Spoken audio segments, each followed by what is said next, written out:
So 2026 has had some massive releases already, and there's still more coming before the year wraps up. But 2027's lining up to be even bigger. So here's the 21 upcoming games in 2027 that'll wreck your backlog. Let's get into it. I know why you're here. You want to talk about them. They're not real heroes. You ever seen a legend in the flesh? All that power, and how do they use it? This is Fable, and it's been delayed from the original 2026 release window to February 2027 to keep it away from GTA 6. So, with that, they can focus on more polish, and it needed some polish here and there. You're the first hero Albion seen in a generation, dropped into a world built on dark humor, peculiar villagers, and, yes, an unreasonable number of chickens. There's no simple good or evil meter here. Every choice you make just quietly reshapes how the world sees you. Get rich as a landlord, romance half the village, raise a family, or become the person parents warn their kids about. The game tracks all of it and lets your reputation actually mean something. Combat blends melee, ranged, and magic, and you can switch between them on the fly mid-fight. Haley Atwell's in the cast too, playing the game's main antagonist, Isabel. This is also the first Fable ever launching on PlayStation, so nobody's left out of Albion this time around. Been halfway across the continent looking for you. Hard woman to track down.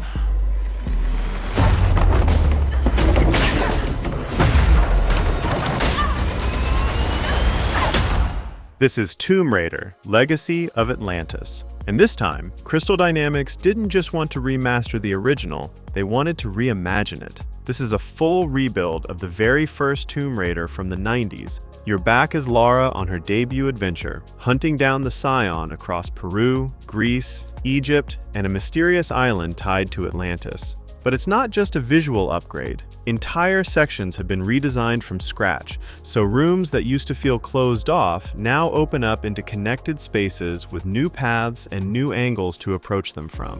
The story's been expanded too, tying Lara's first adventure more directly into who she becomes later in the series. It's also launching alongside a separate new entry, Tomb Raider Catalyst, so Amazon's clearly betting big on this franchise again. Whether you're replaying a classic or jumping in fresh, this one's built to feel like the definitive way to experience where Lara's story started. It was like another life. Everything made sense to you. Oh, you're back already? Wait, so you flew in on that? Now, every voice a tight beam. Portagen will easily turn this into a massacre if they want. We need him alive! This is the Expanse, Osiris Reborn, and it's Alcat's first shot at an original sci-fi RPG outside the Warhammer license. You're playing as a Pinkwater security mercenary, and a routine stop on the asteroid Eros turns into a violent lockdown that drags you into a solar system-wide conspiracy. It's a third-person action RPG where you command your own frigate and squad, mixing cover-based combat with companion abilities you call in mid-fight. Two companions fight beside you at all times, while others hack systems or draw enemy attention from a distance. So it plays like a proper squad-based RPG instead of just you against everything. The story covers the first two Expanse books, so if you've read them or watched the show, you'll recognize the world even with a brand new cast. It's coming spring 2027, and Alcat's already shown they can build a deep RPG, so this one's worth genuinely keeping on your radar. Guided by calamity, one man sought dominion through reunion. By his will, a star fell. A meteor called forth to bring ruin to all. But our planet answered.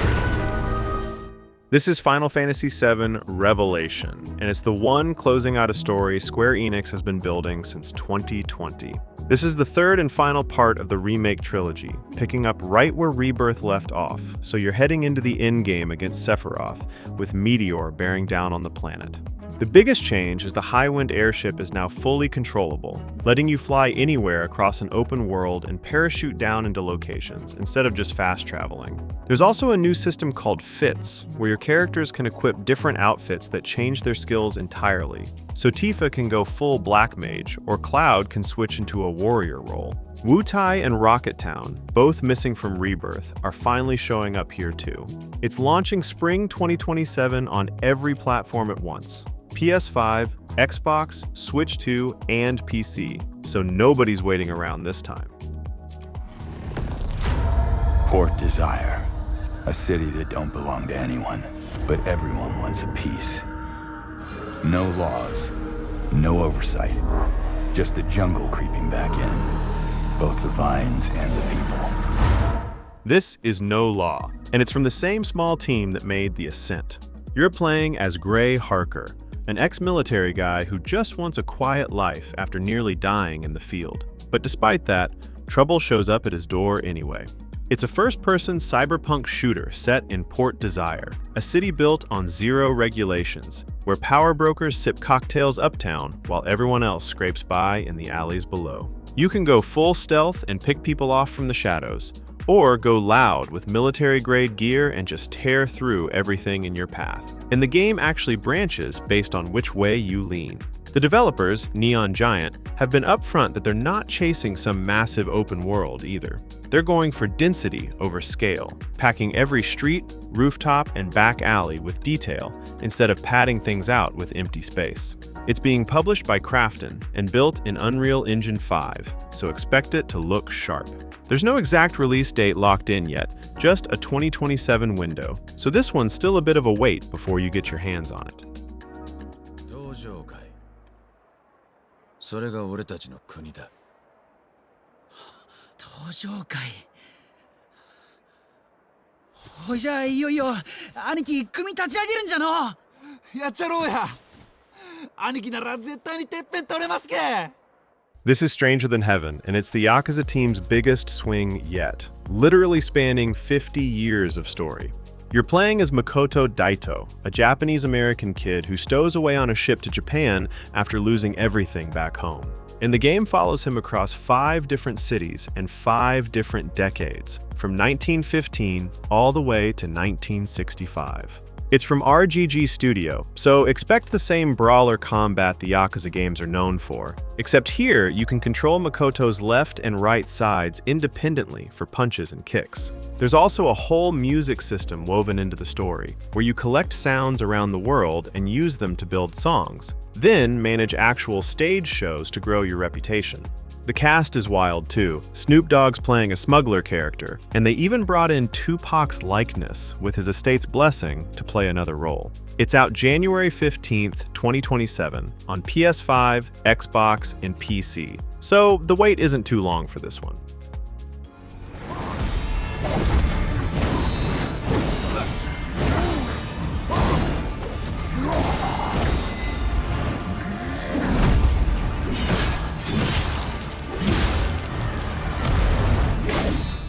This is Lords of the Fallen 2, and it's picking up 1,000 years after the first game ended. The umbral darkness that was already spreading in the first game has basically consumed everything now, and you're stepping back in as a new lamp bearer trying to push it back. It's still the same Souls-like formula: brutal combat, tough bosses, and that dual realm mechanic where you can shift between the light world and the shadow world. Except Hexworks has pushed the executions and gore up a notch this time. There's also proper co-op built in, so you and a friend can explore the Shattered Kingdom together with shared progress, not just a tacked-on multiplayer mode. Combat's more aggressive too, with new jump mechanics that feel closer to something like Elden Ring. It got delayed from a 2026 window into Q1 2027, so Hexworks clearly wanted more time to get this one right. Akashima Island, haunted by dark stories. Our goal: confront the evil, corrupting paradise. This is Dead True International.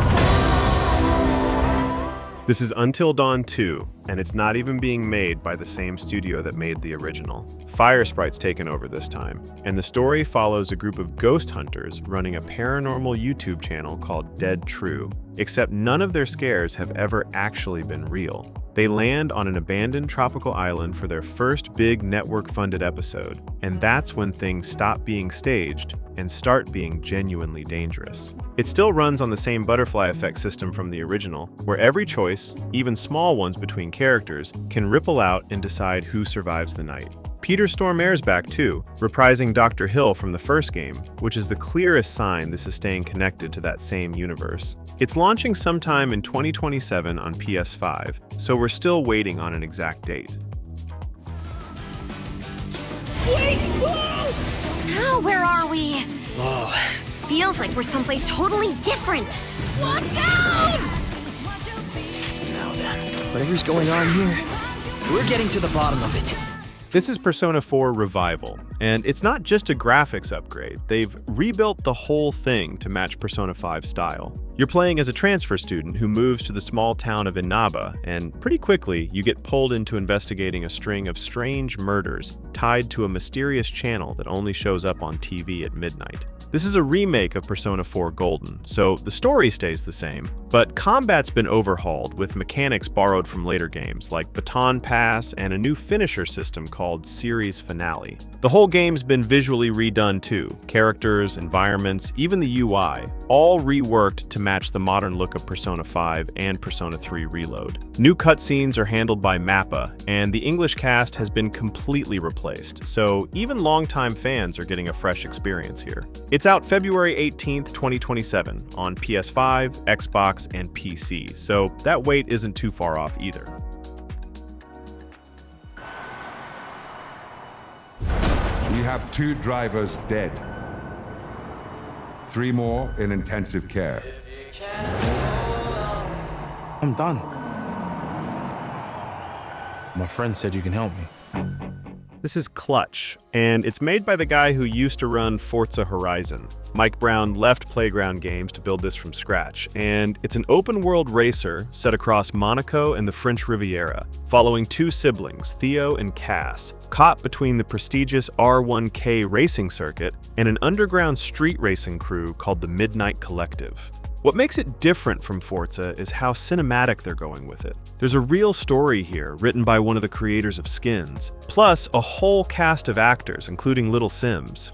The car customization goes deep, too, down to small interior details like your dashboard trinkets, not just paint and body kits. And there's a damage system where your car actually wears down the more aggressively you drive. It's built in Unreal Engine 5, and the world itself is slightly bigger than the real Monaco to give room for all the racing and chase sequences. It's coming spring 2027 on PS5, Xbox, and PC, so racing fans have a proper new contender to look forward to.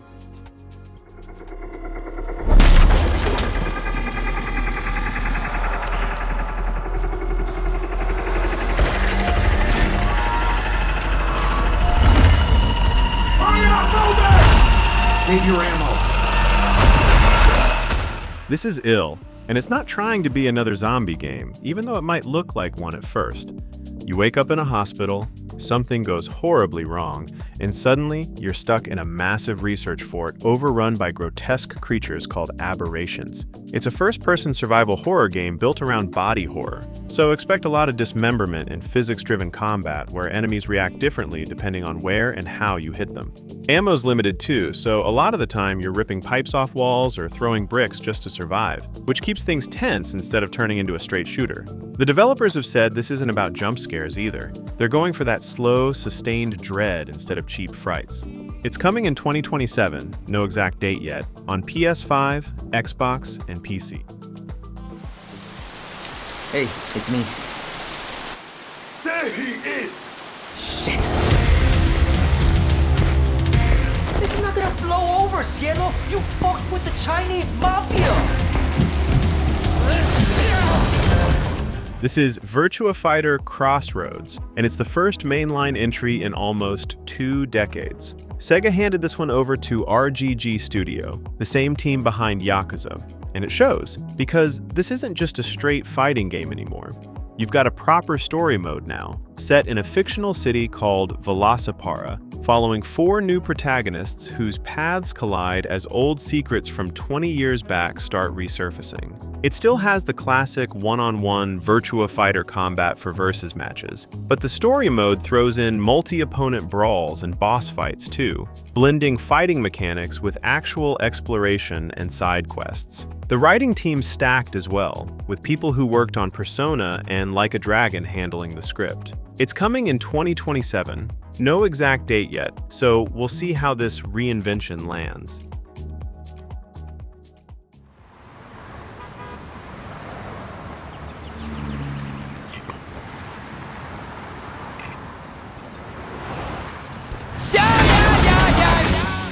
This is Crazy Taxi World Tour, and it's the first proper mainline entry since 2002. You're back as Axel, except this time there's an actual story. Someone's stolen his taxi, and he's chasing down a masked crew of international car thieves across 5 different cities. It's still the same core idea.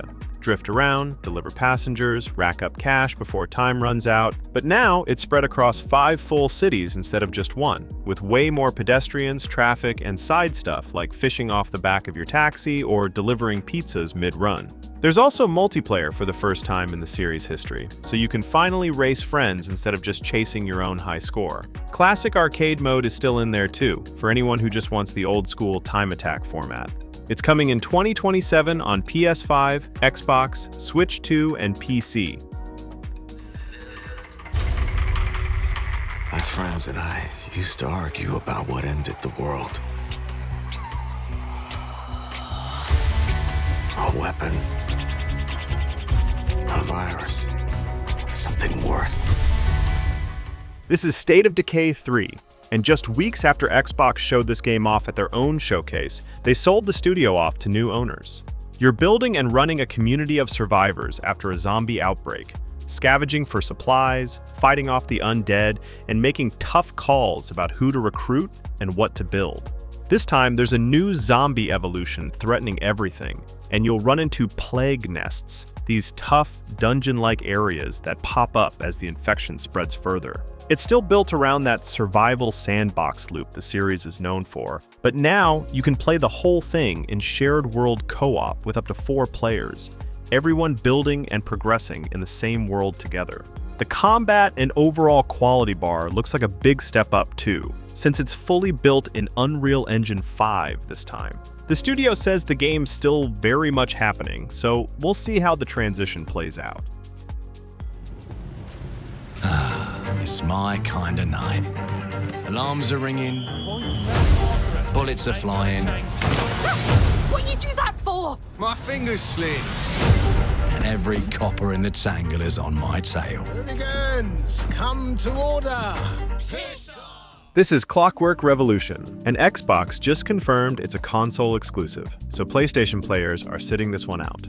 You're playing as Morgan Vinette, and the whole game revolves around a device called the Chronometer that lets you travel back into Avalon's past, change things, then return to the present and see how everything played out differently. It's a first-person steampunk RPG set in a Victorian-style city with heavy class discrimination. The rich hoard all the fancy tech and comforts while everyone else gets left behind. And that divide runs through pretty much everything in the story.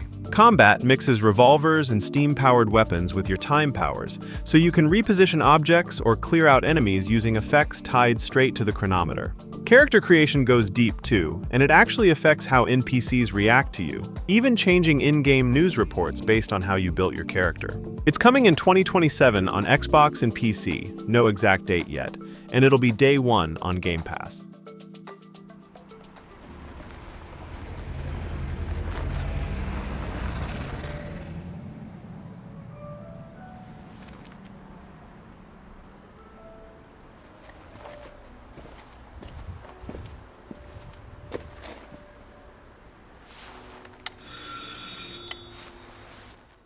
This is Resident Evil Veronica, and a few years back, Capcom actually shut down a fan-made remake of this exact game, only to turn around and build their own official one now. You're playing as Claire Redfield again, 3 months after Raccoon City, and she's in Paris looking for her brother Chris when Umbrella's special forces grab her and ship her off to a remote island instead.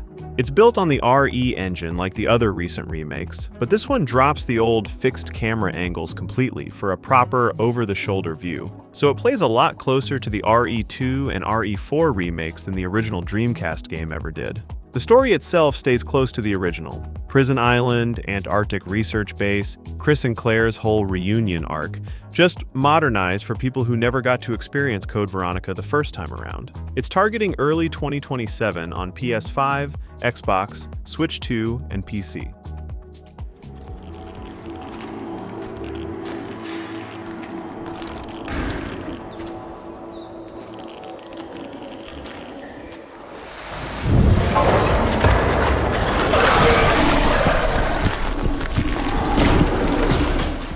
This is Metro 2039, and the studio's been building this game through the actual war in Ukraine.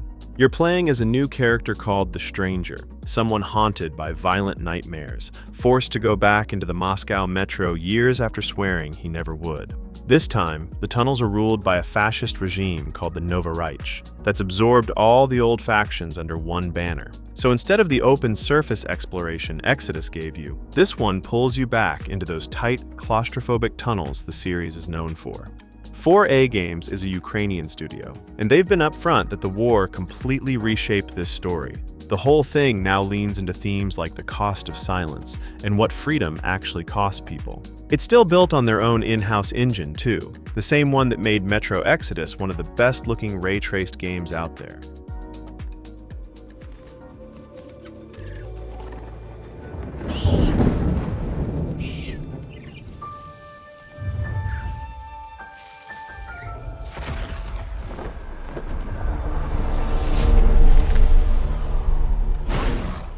This is Spyro, A Realm Beyond, and it's the first original Spyro story in almost 20 years. You're playing as Spyro again, dropped into a brand new world instead of anything tied to the old trilogy. And this time, flight isn't just gliding anymore. You can actually fly properly. Diving, climbing, chaining turns together to build speed across the map. Toys for Bob is behind it, the same studio that rebuilt the original games with the Reignited trilogy. And they've said the goal here was evolving Spyro without losing what made him Spyro in the first place.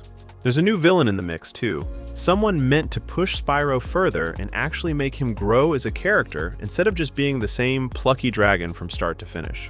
Tom Kinney's back voicing him as well, so the personality's staying intact even with the redesign. People are dying. Some monster is out there. You're the guy to call. Bigby.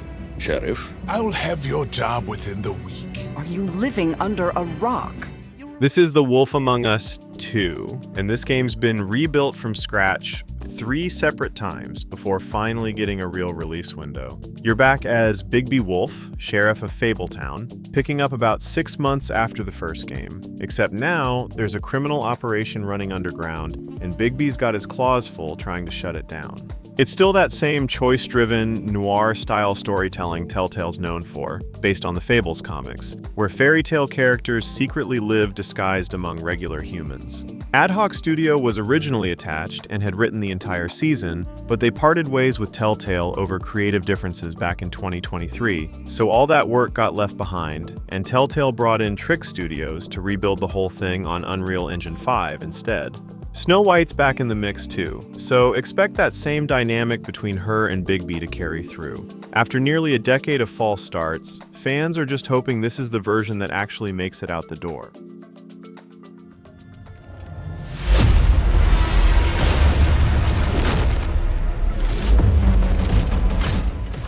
Who are you?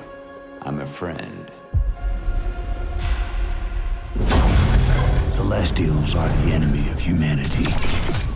This is Exodus, and it's from a studio full of ex-BioWare people trying to make the RPG they used to make. You're playing as June Aslan, a salvager turned traveler, heading out on missions across the galaxy to recover ancient tech that might be the key to keeping humanity alive against a threat called the Celestials. The big hook here is time dilation, tied to interstellar travel, since it takes so long just to get from place to place that decades can pass back home while you're gone on a single mission. So every choice you make ripples out and changes things way more than you'd expect by the time you return. It's a third-person action RPG with deep companion relationships, branching dialogue, and choices that split between two paths called Paladin and Immortal, depending on how you play. Matthew McConaughey's even voicing one of the characters, which is a pretty wild get for a new IP. It's coming early 2027 on PS5, Xbox, and PC.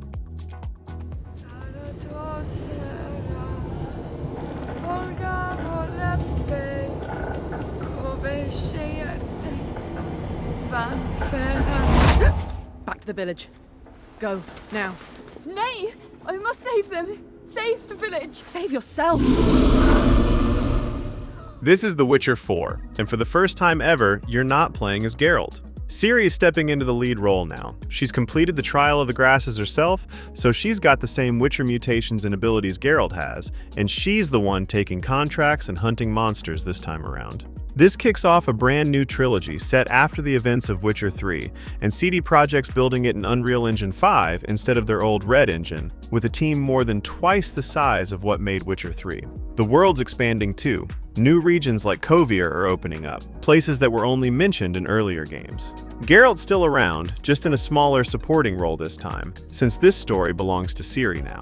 CDPR's also been very clear they're not rushing this one, learning hard lessons from how rocky the Cyberpunk launch was. There's no confirmed date yet, just 2027 at the earliest, and honestly, it could slip past that too.